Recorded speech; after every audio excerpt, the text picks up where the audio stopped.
हम बात करेंगे कि पेशाब करते वक्त जलन क्यों होती है, क्या ये कोई ऐसी बीमारी है। इस मसले को हल करने के लिए मैं आपको एक ऐसी ड्रिंक बताऊंगी जो दिन में आप 2 बार इस्तेमाल करने से इस मसले से बाहर आ सकते हैं।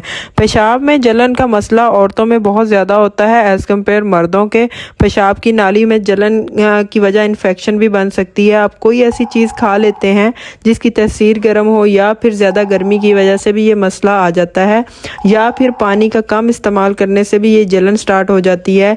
ज़्यादा स्पाइसी चीज़ें खाने से भी ये मसला हो सकता है, या फिर गुर्दों में पथरी हो तो उसकी वजह भी ये बन सकता है। खुद पर ध्यान दें और देखें कि आपको कौन सी चीज़ इस चीज़ से मसला कर रही है ताकि उसको आप हटा सकें। इस तरह इस नेचुरल वे से भी आप खुद को ठीक कर सकते हैं। इसका एक तरीका तो ये है कि आप अल्कलाइन मेडिसिन यूज़ कर लें। कोई मेडिसिन कैप्सूल या सिरप लेकर भी इसको जलन को कम कर सकते हैं।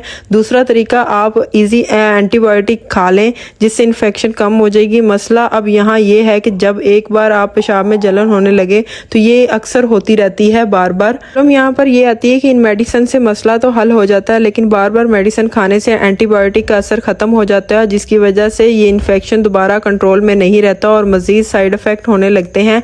लेकिन अब कुछ ऐसी चीज़ें हैं जिनसे हम इस मसले को रोक सकते हैं।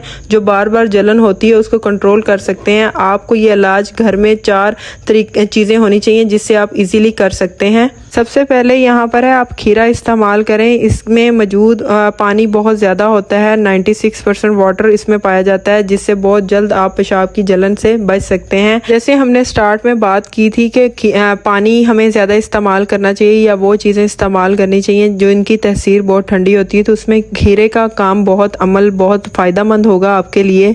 ये डिटॉक्सिफाइड एजेंट है जो कि हमारी बॉडी के लिए बहुत फ़ायदेमंद है। टॉक्सिक एजेंट को बॉडी में से वॉश आउट कर देता है और इन्फेक्शन को कम कर देता है। हमें विटामिन सी चाहिए तो उसके लिए हमें लेमन की ज़रूरत पड़ेगी जो कि विटामिन सी से भरा हुआ होता है। ये भी एंटीऑक्सीडेंट है जो हमारी इम्यूनिटी को बढ़ा देता है, जिससे इन्फेक्शन के चांसेस बहुत कम हो जाते हैं। जब हम लेमन को पानी में डालकर इस्तेमाल करते हैं तो ये डायरेटिक का अमल करता है और जब हम पेशाब आता है तो जिस्म में से जरासीम को निकाल दिया जाता है। थर्ड, हम इस्तेमाल करेंगे हनी जो कि एंटी माइक्रोबियल प्रॉपर्टी रखता है, मतलब ये बैक्टीरिया नहीं बनने देता, फंगस को भी कम करता है जिससे इन्फेक्शन कम हो जाती है, और इसको हम नेचुरल एंटीबायोटिक भी कहते हैं। ये नेचुरल चीज़ें हैं तो हम कह सकते हैं कि एंटीबायोटिक से जो रेजिस्टेंस का मसला आता है वो इसमें नहीं हो सकता। हमारे पेशाब की नालियों को भी हील करने में मदद करता है। लास्ट में हम जिस चीज़ की बात करेंगे वो है क्रैनबेरी। क्रैनबेरी पेशाब की जलन को बहुत ज़्यादा कम करता है और अक्सर हम जब भी डॉक्टर के पास जाते हैं तो वो आपको क्रैनमैक्स क्रैनबेरी के नाम के ब्रांड्स के साशे देते हैं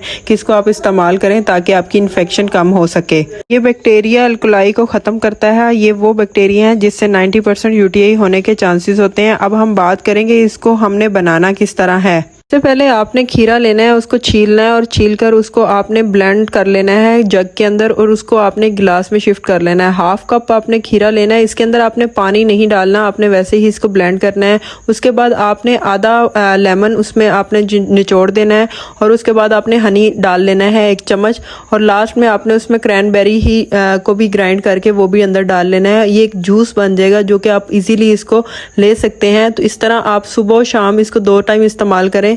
7 से 8 दिन में आपकी जितनी भी कोई इन्फेक्शन होगी, जो आपको पेशाब की जलन का मसला हो रहा है, उसको ये ख़त्म कर देगा।